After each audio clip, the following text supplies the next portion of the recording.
Hello dear students, Gayatri विद्या मंदिर उच्च माध्यमिक विद्यालय सांचौर जिला जालौर के यूट्यूब चैनल पर आप सभी का एक बार फिर से स्वागत है।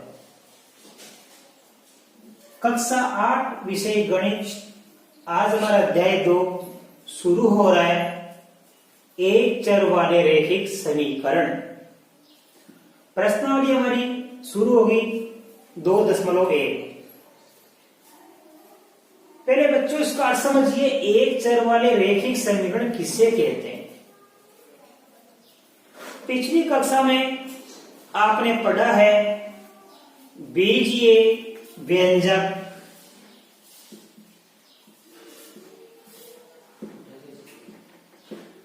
और समीकरण के बारे में। बीजीय व्यंजक क्या होते हैं, जिसमें ये जो अंग्रेजी अक्षर आते हैं, जिससे x, y, z, a, b, c, अंग्रेजी कोई भी अक्षर। और समीकरण कैसा समीकरण? रैखिक समीकरण। तो एक चर वाले रैखिक समीकरण, ये चर कितने होते हैं? 26। जो हमारी अल्फाबेट होती है a b c d x y z, ये सभी चर कहलाते हैं। x चर, y चर, z चर, a चर, b चर, c चर। ठीक है। हमें कैसे समीकरण का अध्ययन करना है? एक चर, यानी प्रत्येक सवाल में इनमें से कोई भी एक चर आ जाए। देखो इसमें कौन सा चर है बच्चों? x, इसमें y, इसमें z। तो चर की तो आपको समझ में आ गई।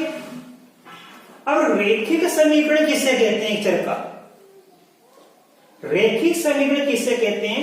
वह समीकरण जिसमें कोई एक चर हो और चर की ऊपर अधिकतम घातांक, चर की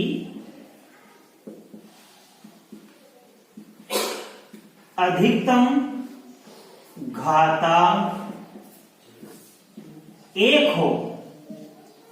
यदि आ जाए x स्क्वायर माइनस 2 बराबर 7, तो x मैंने क्या लिखा? x की घात 2 लिखा, तो चर तो हमारे पास एक ही है, चर तो हमारे पास एक हो गया, लेकिन घात कितनी आ गई बच्चों? 2 घात वाला होता है द्विघात। ये आगे की कक्षा में पढ़ेंगे। अभी देखो, अब हमें अध्ययन करना है एक चर वाले रैखिक समीकरण का। तो आपको अच्छी तरह समझ में आ रहा है एक चर का रैखिक समीकरण किससे कहते हैं? कि जिस समीकरण में कोई भी एक चर हो और चर के ऊपर अधिकतम घातांक केवल 1 हो। यहां x की घात 1, ये 1 को कभी लिखते नहीं है, ये 1 ही है। y की घात 1 और z की घात 1। तो सभी सवालों में चर के ऊपर अधिकतम घातांक कितनी आएगी? 1, क्योंकि हमारे प्रश्न में किसकी है? एक चर वाले रैखिक समीकरण। अब इनको कैसे करेंगे हम आपको सिखाएंगे।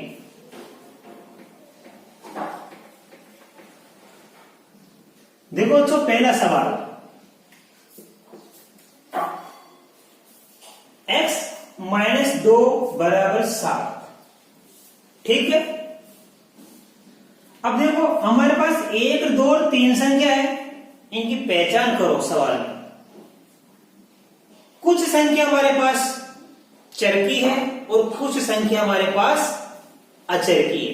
चर का मतलब ये अंग्रेजी के अक्षर, और अचर का मतलब ये जो गणितीय अंक आ रहे हैं, गणितीय संख्या आ रही है, इन्हें अचर कहते हैं। समीकरण को हल करने के लिए हम यहां पक्षांतरण विधि लगाएंगे। पक्षांतरण, ये पक्षांतरण क्या होता है? इसको बोलते हैं पक्षांतरण, यानी पक्षों का परिवर्तन या बदलाव या अंतरण। पक्ष ये बराबर के इधर वाला एक पक्ष, बराबर के उधर वाला दूसरा पक्ष। इधर वाला कहलाता है बायां पक्ष, उधर वाला कहलाता है दायां पक्ष या दायां पक्ष। कैसे करेंगे पक्षांतरण से? हम बीजीय संख्याओं को एक तरफ रखते हैं, यानी चरों को एक तरफ रखेंगे और अचरों को एक तरफ रखेंगे। तो ये हमारा चर है, यह है अचर, और ये है अचर। इस अचर को भी हम उधर ले जाएंगे, तो देखो कैसे होगा पक्षांतरण। ये बीज पद तो यही रहेगा, इस -2 का करेंगे पक्षांतरण। -2 का क्या करेंगे? पक्षांतरण। तो ये लिखेंगे अपन पक्षांतरण करने पर, पक्षांतरण करने पर मतलब पक्षों का अदला बदली। अब ये माइनस का जो इधर है इधर जाएगा, ठीक है। अब कैसे अगर नियम होता है इसका, समीकरण में जिस संख्या का हम पक्षांतरण करते हैं, चाहे इधर वाली इधर ले जाओ, चाहे इधर वाली इधर ले आओ, इसको बोलते हैं पक्षांतरण। तो जिस संख्या का पक्षांतरण करते हैं उसका चिन्ह बदलकर लिख दिया जाता है। यदि इधर से -2 उधर जाएगा तो इधर आने पर प्लस का बन जाएगा। इधर से कोई संख्या इधर आती है प्लस की तो माइनस की बन जाती है। कहने का मतलब जिस संख्या का पक्षांतरण करते हैं उसका चिन्ह बदल दिया जाता है। यहां पे हम इस -2 का करेंगे पक्षांतरण, तो देखो कैसे करेंगे। x का x बराबर 7, ये x भी लिख दिया अपन ने, ये 7 भी लिख दिया। क्या नहीं लिखा? -2 नहीं लिखा, और -2 उधर जाएगा तो -2 उधर जाएगा, किसका बन जाएगा? अभी क्या समझे आपको? हाँ, जिस संख्या का पक्षांतरण करते हैं उसका चिन्ह बदल दिया जाता है। तो -2 इधर आएगा बच्चों, इधर आने में किसका बन गया? ये प्लस का 2। अब देखो बच्चों, ये x वैसा का वैसा ही आएगा, बराबर भी वैसा का वैसा आएगा। हमारे पास ये 7 + 2 दोनों संख्या प्लस की है, तो ये जुड़ जाएगी। अब 7 + 2 मिलकर कितनी बनती है? 9। ये हमारा आंसर आ गया, ठीक है। पहले का आंसर आ गया। देखिए बच्चों सवाल नंबर 2। अब देखो यहां चर हमारे पास x था पहले में, दूसरे में y आ गया इसकी जगह। यह माइनस का चिन्ह था, यहां प्लस आ गया, तो -2 की जगह यहां +3 आ गया। हमने यह -2 का पक्षांतरण किया था और यहां पे +3 का पक्षांतरण करेंगे। कहने का मतलब इन अचरों को एक साथ रखेंगे, अचर उधर और चर इधर कर देंगे। तो देखो ये चर तो वैसा का वैसा रहेगा, 3 का होगा पक्षांतरण। तो आप लिख देना पक्षांतरण करने पर या पक्षांतरण से। पक्षांतरण करने पर लिख सकते हैं या पक्षांतरण से, मतलब सवाल किससे करेंगे? पक्षांतरण से करेंगे। तो बच्चों इन तीनों में किसका होगा पक्षांतरण? इस +3 का होगा। +3 उधर चल जाएगा तो किसका बन जाएगा? अभी सिखाया आपको। हाँ, माइनस का बन जाएगा। प्लस का पक्षांतर होता है तो माइनस बन जाता है, और माइनस का पक्षांतर होता है तो प्लस बन जाता है। तो देखो ध्यान से, ये y का y, अब ये +3 नहीं लिखेंगे, +3 के बाद आगे क्या लिखा है? बराबर 10। ये बराबर 10 लिख दिया, ठीक है। अब ये +3 उधर जाएगा तो किसका बन जाएगा? ये -3 बन गया। फिर इसको आगे करेंगे, y का y बराबर, अब देखो ये 10 - 3, तो 10 से 3 घटेगा, कितना बच जाता है? 7। तो आपको एक चर वाला रेखीय समीकरण अच्छी तरह समझ में आ रहा है। आगे देखिए तीसरा। अब यहां पे देखिए हमारे पास ये 6 बराबर z + 2 है, ठीक है। बताओ ये चर है या अचर? गणितीय संख्या है तो ये अचर है। ये अंग्रेजी का अक्षर है तो यहां बोलेंगे इसको चर। यह है अचर, यह है चर और यह है अचर। अचरों को इकट्ठा करेंगे तो यदि हम 6 को उधर ले जाएंगे तो 2 के साथ हो जाएगा, लेकिन फिर z को इधर लाना पड़ेगा हमको, तभी तो अलग अलग होंगे। अथवा सरलता के लिए हम क्या करेंगे? इस 2 को इधर ले आएंगे, बाकी संख्या वैसी की वैसी। तो देखो कैसे करेंगे।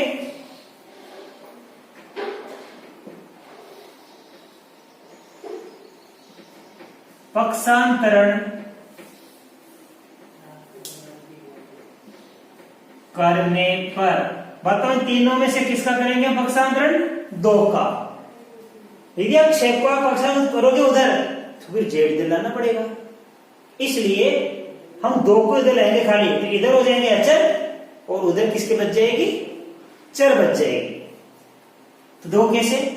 6 का 6, 2 इधर लेंगे, प्लस का 2 है, इधर आने पर बन जाएगा माइनस का, ये माइनस का 2 बराबर बच गया 6। तो ये स्टेप भी आपने समझ में आ गई।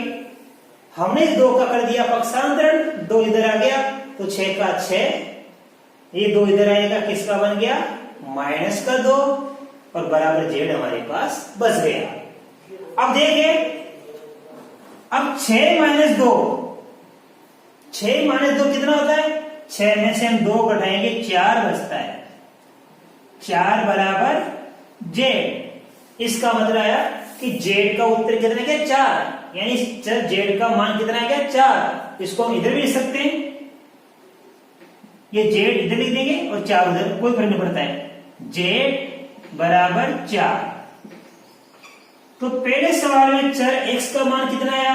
9, दूसरे में चर y का मान कितना आया? 7 और तीसरे में इस चर z का मान कितना आया? 4। यहां पे हमने -2 का पक्षांतरण किया तो प्लस का बन गया, यहां +3 का पक्षांतरण किया तो -3 बन गया, और यहां 2 का पक्षांतरण हमने इधर किया तो ये माइनस का बन गया। अच्छी तरह तीनों सवाल समझ में आए आपके? अब देखिए नेक्स्ट, अब देखिए बच्चों अगला सवाल, सवाल नंबर 4, 3/7 प्लस x बराबर 17/7। इसको अपन हल करेंगे। देखो बच्चों 3/7 अचर है, प्लस x यह चर है, बराबर 17/7 यह भी हमारे पास अचर है। तो इस सवाल को हल करने के लिए वही पक्षांतरण करेंगे हम, पक्षांतरण से इन तीनों संख्याओं में से ये जो 3/7 है हमारे पास में, इसका हम पक्षांतरण करेंगे तो जो क्या बचेगा? ये x लिखेंगे सबसे पहले, बराबर सामने क्या लिखा है? 17/7, ये भी वैसा का वैसा लिखेंगे। अब 3/7 उधर हो जाएगा पक्षांतरण, तो ये प्लस का है तो उधर जाने पर माइनस का बन जाएगा, और माइनस का होता तो उधर जाने पर प्लस का। कहने का मतलब जिस संख्या का पक्षांतरण किया जाता है उसका चिन्ह बदल दिया जाता है। ये -3/7, ठीक है। अब देखो आगे, ये x वैसा का वैसा। अब दोनों संख्या का हर समान है, हर समान है तो लेसअप आ गया हमारे पास में 7, हर समान 7 है, 7 आ गया। तो ऊपर बच जाएगा 17-3, 17 ये संख्या वैसी के वैसे लिख देंगे, ये हर आ गया समान तो 7 लिख देंगे, ऊपर की संख्या वैसी की वैसी, यहां माइनस है तो माइनस और प्लस है तो प्लस। अब देखो बच्चों, ये x वैसा का वैसा, 17-3 तो 17 से हम 3 घटाएंगे, 17 से 3 घटाने पर 14 बचते, ये 14/7, ठीक है। अब देखिए ये x बराबर 14 में 7 का भाग लेंगे हम, तो 14 में 7 का भाग 2 बार जाता है। कितनी बार जाता है? 7 एकम 7 और 7 दूनी 14, तो 14 में 7 का भाग 2 बार दिया हमने, तो x बराबर 2 उत्तर आ गया, ठीक है। अब देखो ये सवाल, सवाल नंबर 5, इसमें लिखा है 6x बराबर 12। देखो बेटा इस सवाल में x का गुणा किससे हो रहा है? 6 से। अब तक हमारे जितने भी सवाल आए उसमें चर अकेला आया था, x y z जो भी अकेला आया था। अब यहाँ x किससे गुणा हो रहा है? 6 से।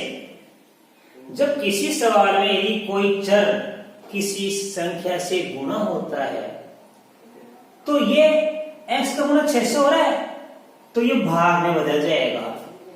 किस बदल जाएगा? भाग में। तो हम x का गुणा 6 से हो रहा है तो अब 6 का भाग देंगे हम लोग। कैसे?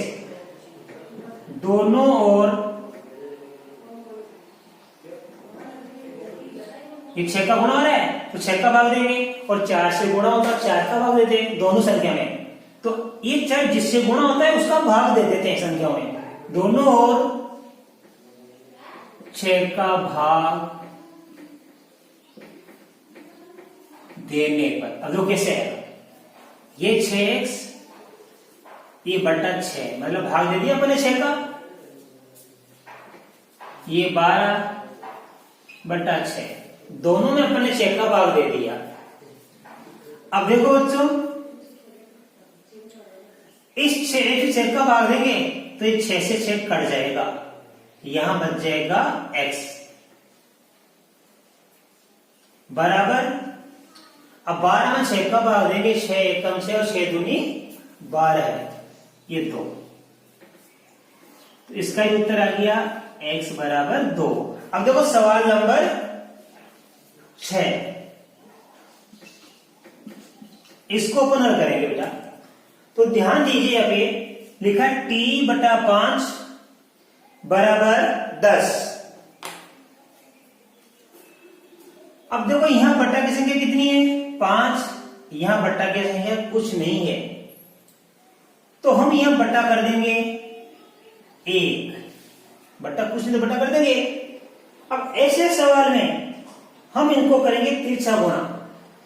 यहां वाले का इससे गुणा करेंगे और यहां वाले का इससे गुणा करेंगे। इसको बोलते हैं वज्र गुणा या तिरछा गुणा या कैंची गुणा भी। क्या क्या बोलते हैं? या तो बोलते हैं इसको वज्र गुणा, सीखना बच्चों ध्यान से, या बोलते हैं इसको तिरछा गुणा, तिरछा हो रहा है ना गुणा, और या बोलते हैं इसको कैंची गुणा। कैंची ऐसे तो चलती है तो कैंची गुणा। ठीक है। ऐसे सवालों में हम क्या करेंगे? इनको वज्र गुणा करके हल करेंगे। तो लिखना पड़ेगा हमको वज्र गुणा करने पर, वज्र गुणा करने पर। अब देखिए आप इस t का गुणा 1 से होगा तो t इंटू 1 ये बराबर का चिन्ह लगा दो।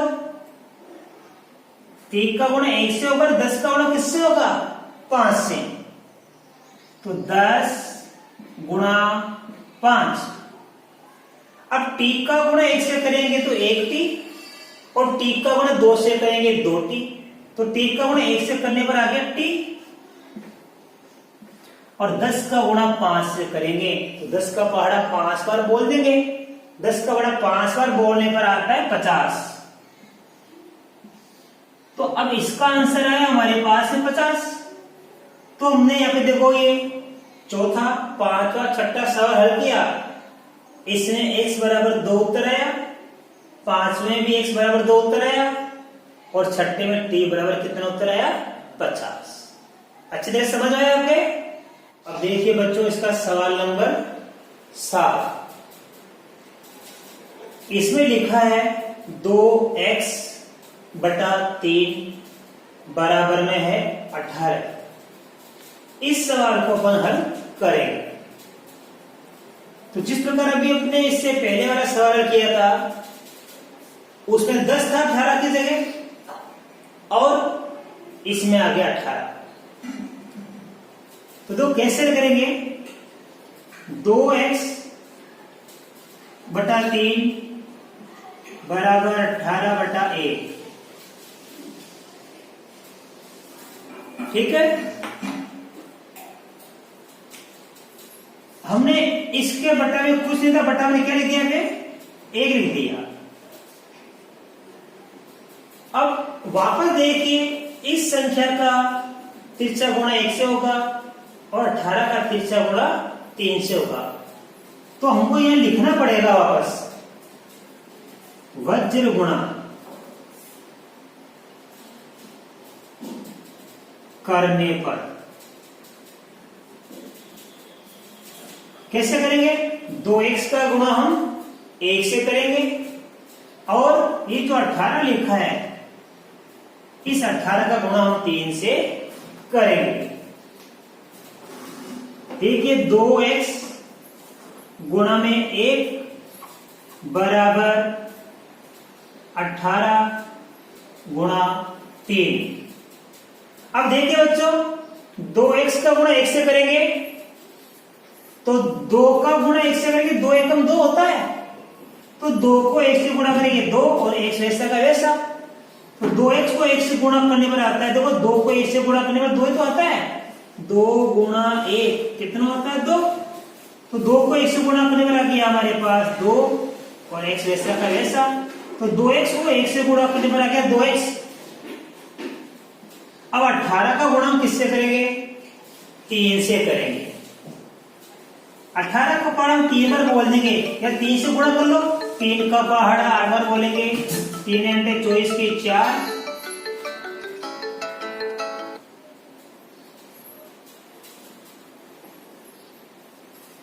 3 का पहाड़ा 8 बार बोलेंगे, 3 घंटे 24 की 4, हासिल के 2, फिर 3 एकम 3, 3 और 2 5, 54 हो गया। अब वापस देखिए यदि यहाँ पे ये x का गुणा जिस संख्या से होता है उसको हम क्या देते हैं? भाग, क्योंकि x गुणांक हो गया ये, अब x गुणा 200 है, तो जब ये चर गुणांक होता है तो जिस संख्या से गुणा होता है उसका भाग हम दोनों तरफ देते हैं। तो हम लिखेंगे दोनों ओर 2 का भाग देने पर, ये हमारे पास 2x है, इसमें 2 का भाग दिया, 18 वाला भाग होता है, ये हमारे सामने 54 है, इसमें भी 2 का भाग देंगे। तो देखो बच्चों ये 2 से 2 तो कट गया, यहां बच गया x, ठीक है, और 54 में 2 का भाग देंगे तो ये आएगा 27। 54 में हम 2 का भाग दे देंगे, देखो 5 में 2 का भाग 2 बार जाता है, 2 दूनी 4, बच गया कितना? 1। अभी 4 उतार लेंगे तो 14 बन जाएगा, और 14 में 2 का भाग दिया तो 7 बार जाता है, 7 दूनी 14, शेष फल 0, तो भाग कितने बार गया? 27 बार गया। तो हमारे पास x बराबर 27 प्राप्त हुआ इसका, तो ये आंसर आ गया x बराबर 27। अच्छी तरह आपको समझ में आया बेटा? धन्यवाद।